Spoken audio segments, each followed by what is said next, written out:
Thank you. I wish to first recognize that we are on the traditional territories of the Mississauga and of the new credit, the Anishinaabe, the Chippewa, and the Haudenosaunee and the Huron-Wendat peoples.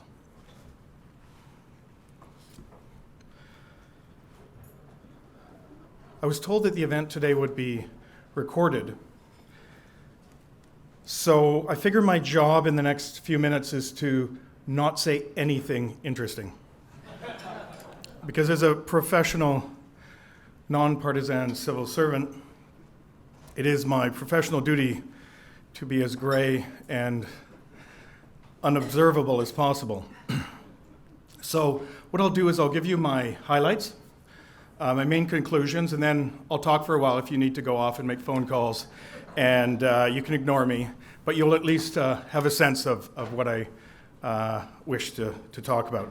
And I've been asked to bring a perspective from the forestry sector on the innovation file as it pertains to mining. And it's an issue that's near and dear to my heart, and is one that I think is an area where we can learn from each other. My key points, really, to get right to my summary, are, first of all, I'm going to talk about FPInovations, but it's not just about FPInovations. It's about the ecosystem. And in that ecosystem is FPInovations and the Canadian Forest Service and provinces and territories and industry and academia and regional development agencies. And all of those come together in the context of FPInovations to enable the success.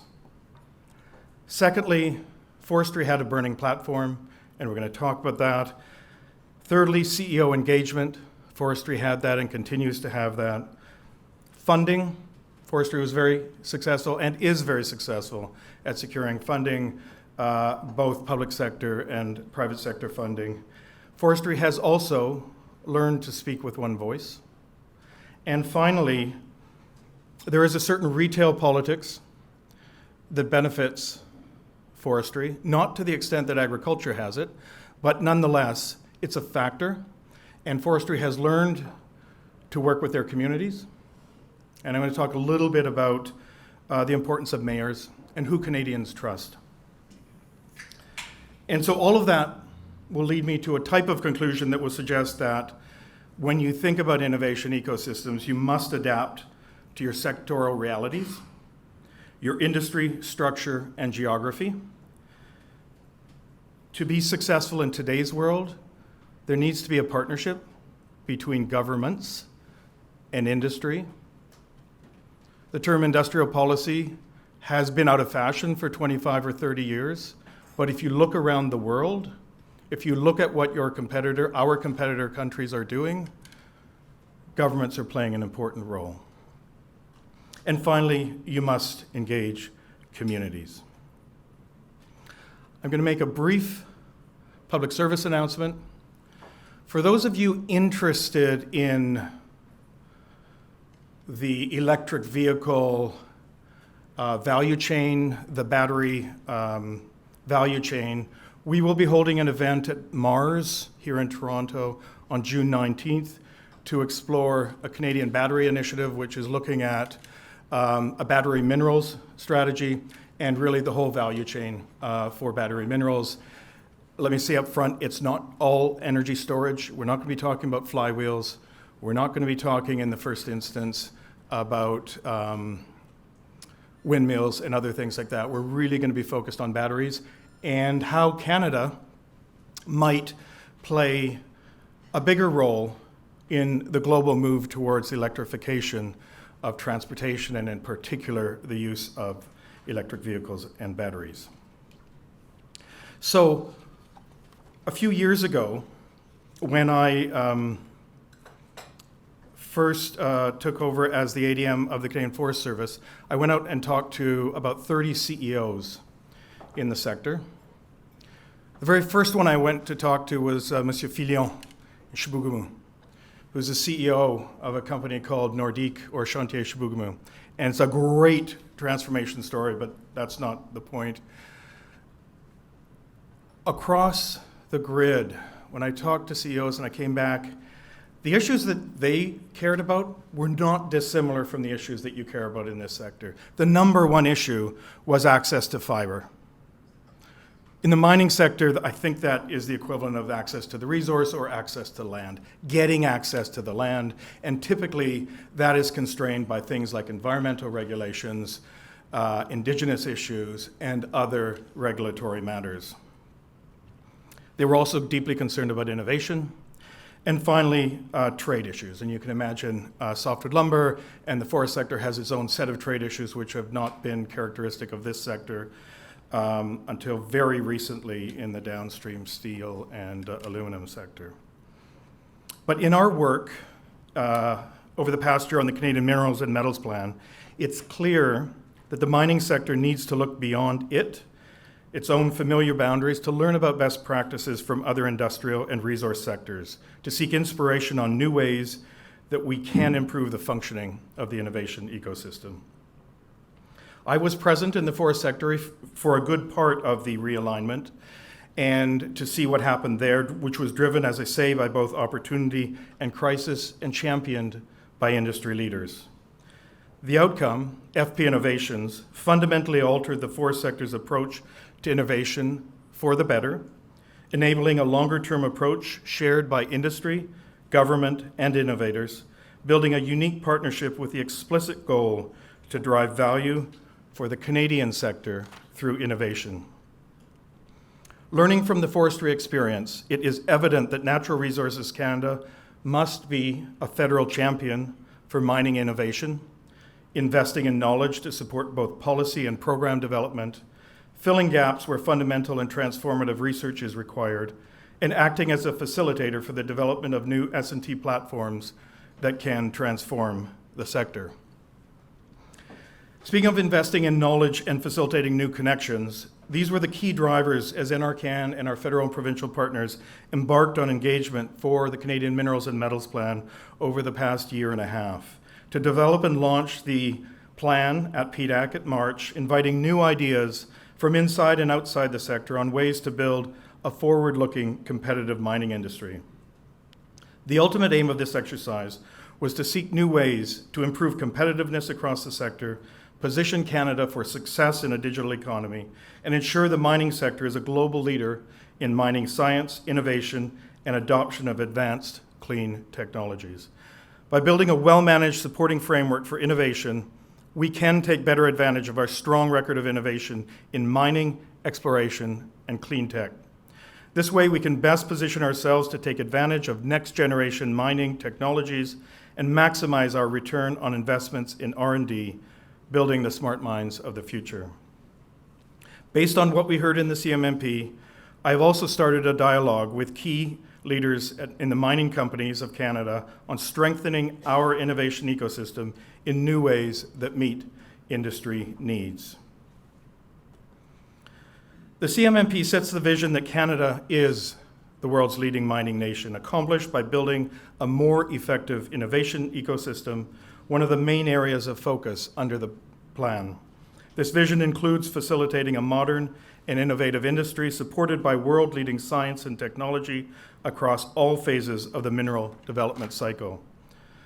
The mining sector needs to implement the best model for it so that we can advance the adoption of next-generation mining technologies and overcome challenges associated with costs, other risks, and enable collaboration.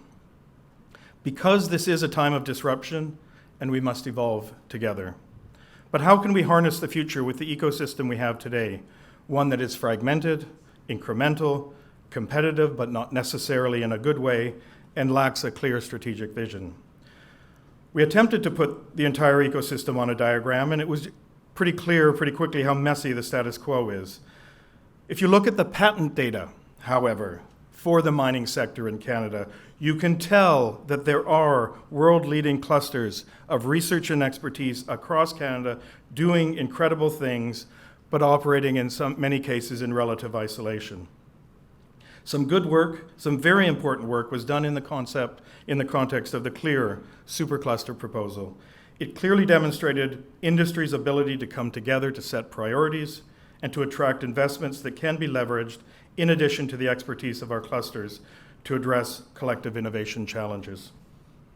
This is why one of the most important actions under the Canadian Minerals and Metals Plan is to unite federal, provincial, and territorial governments and industry to build a more effective innovation ecosystem, capable of solving our systemic challenges, adapt proven technologies from sectors, and pool our resources to meet challenges head-on.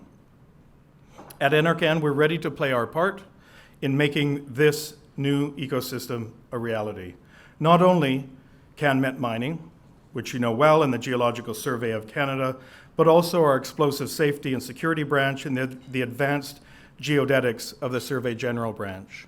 We are currently in the process of developing the first action plan under the Canadian Minerals and Metals Plan, which is meant to be a 3-year action plan, ideally to be launched at PDAC next spring.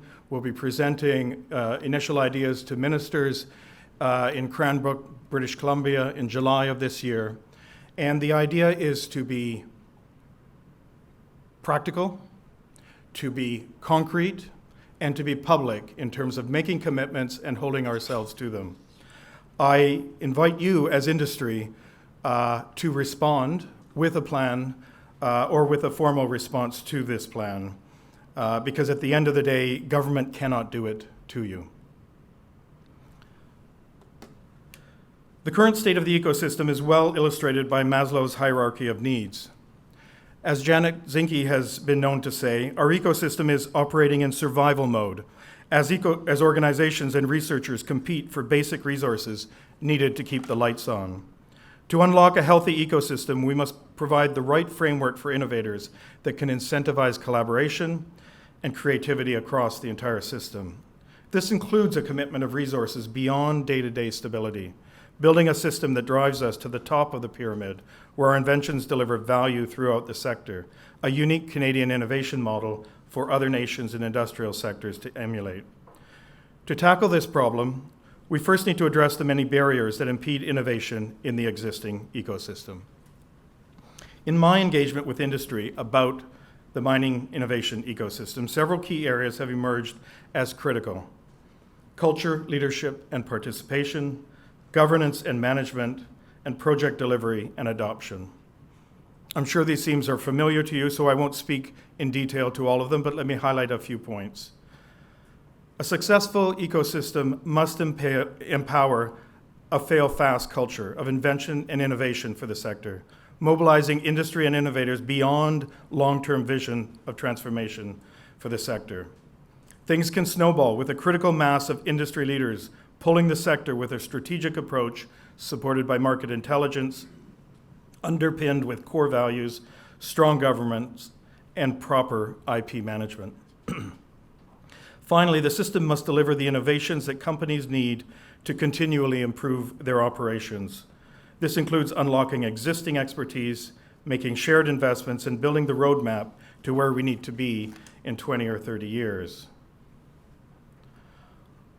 So what can we learn from the forestry experience that may help us chart a path forward for the sector? I'll mention a few of the conditions that led to the formation of FPInovations and the factors that have led to its success as a transformative force within the forest innovation sector. Similar to mining, forestry is a pan-Canadian industry, employing over 200,000 people at 700 facilities across the country. The forest sector is also a leading employer of Indigenous people, including 6% of the total workforce. Like mining, the sector activities are at the heart of many towns across Canada. Both of these sectors touch rural and remote Canada. As a comparison, forestry contributes 1.4% of Canada's GDP, compared to 3.6% for mining. However, forestry has succeeded in attracting and mobilizing both private and public innovation dollars to a much greater level than is the case for mining. Forestry has just in the last few years, at the federal level, grosso modo, received investments in excess of 3 times what we've invested in mining. The forest sector was also able to successfully confront a range of issues and take advantage of opportunities that led to the consolidation of R&D organizations in the forest sector. In the 2000s, the forest industry faced significant pressures. You might call it a perfect storm. It included the collapse of newsprint markets, the secular decline of their core business, and the related employment.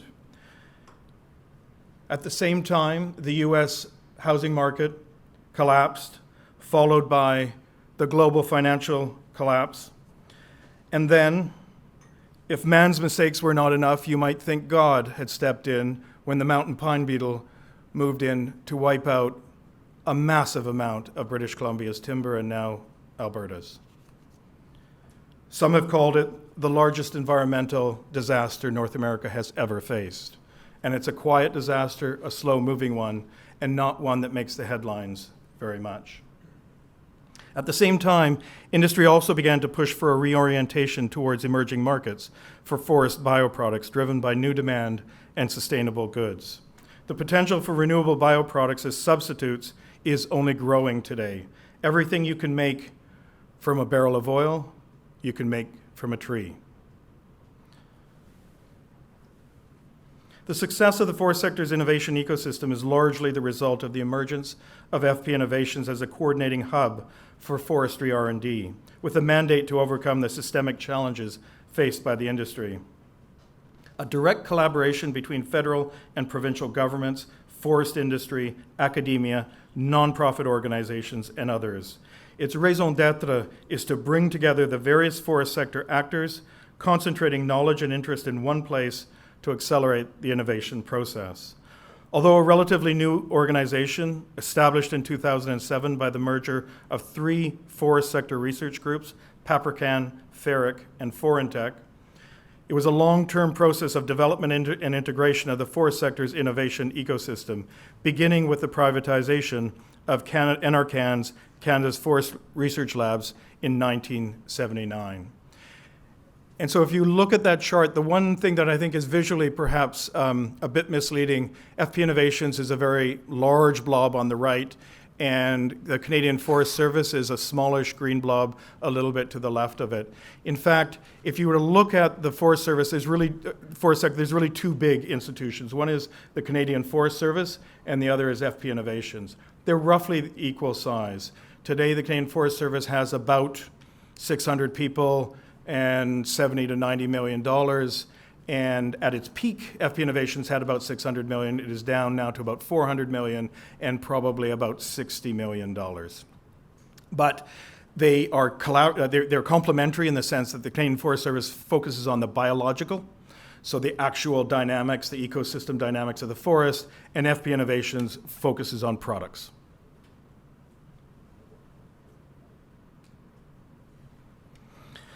FPInovations' original mandate was to seek out innovative forest products and processes to support the forest sector's short-term renewal coming out of its restructuring phase and the 2008 recession. This has expanded into market diversification, seen as critical to ensuring long-term viability in the light of declining markets for traditional forest products. The integration of the forest sector's innovation ecosystem has allowed FPInovations to work seamlessly as a coordinator and funder that is complementary to the current suite of public and private innovation efforts at all stages. FPInovations acts as an intermediary that aligns government priorities, policies, programs, and regulations with industry-focused research conducted in its laboratories, universities, and institutions, connecting actors throughout the entire system as a driver for current and next-generation technologies, both upstream and downstream. And at one point, we had arguably the largest cluster, R&D cluster, where we had about 400 PhDs and university professors working in an organization called FIBER, which was funded by NSERC under their Centers of Excellence program. It has since been disbanded as a result of the funding not being continued. But that was a powerful financial instigator to bring students at the universities into the space of working in the forest sector, and students that might have never thought about doing so before. But I would say the fundamental success has been underpinned by the leadership of company CEOs. The scope of the work at FPInovations is all-encompassing. It covers the entire value chain there, other than it's not focused on the ecosystem. There is a complex system of committees and priority setting, which is invested in, but it's essentially the priorities of the organization are primarily driven by the private sector, by FPInovations, and federal public money is primarily focused on public good research and transformative technologies. So what are the key takeaways? Beginning with leadership, participation, and cultures, FPInovations was initiated with a push from industry, was designed to consolidate a fragmented system. It implemented a unique system that was built on the existing reality in the sector, and it was able to marshal resources that were necessary and will always be necessary to deliver that kind of a coordinating role. And finally, it assembled necessary resources and relationships to forward a strategic shared research agenda. And so when the forest sector goes to Ottawa or any other capital and speaks to governments, they do speak with one voice. Not a single voice, but there's a very consistent message between what FPAC will say and what FPInovations will say and what the civil servants at NRCan will say. So we do have other examples. I was asked to talk about this one, but obviously there's examples like COSIA. Australia is doing some interesting things, and I've just had a couple of my employees down there looking at that. And of course, there's a Swedish model, which is, you know, if you did think that state capitalism had disappeared, it hasn't. It's alive and well in Sweden. So I hope that this tour d'horizon of the forest innovation system is helpful to get the conversation going. I give it to you as a model, as an idea, but not necessarily as something that we should necessarily copy, but rather learn from. And I will finally leave you with a bit of a challenge. And so I would say if climate change is the existential threat of our age, under the Paris Accord, Canada's national commitment is to reduce our GHG emissions by 30% below their 2005 levels. In 2005, mining in Canada emitted an estimated 6.6 megatons of GHG, a very small fraction of Canada's total estimated emissions of 730 megatons that year. If we apply the national commitment under the Paris Accord to mining, a 30% reduction means emissions would have to decline by almost 2 megatons by 2030 in order to meet the Accord's goal. So how are we doing? A check on the sector's emissions in 2017 shows it emitted 6.6 megatons, the same amount as in 2005. Some would consider that not much progress over the past 12 years. So I want to issue a challenge to you. I want to see if we can get our emissions to meet or exceed a 30% reduction by 2030. And I think we can do this with resorting to technologies that don't yet exist or that require costly or lengthy development experimentation or worry about the impacts on competitiveness. Why do I say this? The majority of the emissions, almost 80%, come from two main sources. First, transportation on site, trucks, heavy equipment, and two, the on-site combustion of fuels for electricity and heat at remote mines that lack access to the grid or natural gas. This means a strategy for reducing emissions need to target those two sources. Take on-site transportation.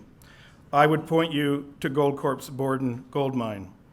Canada's first all-electric mine, in fact, the world's first all-electric mine in Chapleau, Ontario, as an example of what is possible using mining equipment and technology that is available today. They reduced their GHGs by 75%. What about emissions from remote mines? Let's consider the great integration of renewables. Glencore's Raglan mine in northern Quebec is an excellent example of what's possible in reducing emissions using current technology. Agnico Eagle has just announced intentions to substantially increase the use of renewables in Nunavut. So this may seem like a significant challenge to you, but consider the progress made by mining and extraction in the Canadian oil sands, where the carbon intensity has fallen by about 40% in the last 10 years. So let's start a discussion on how we could get there. Thank you.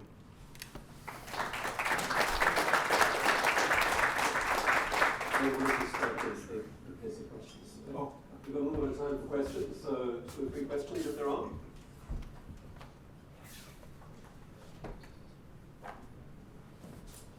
Thank you. Do we have a... There we go.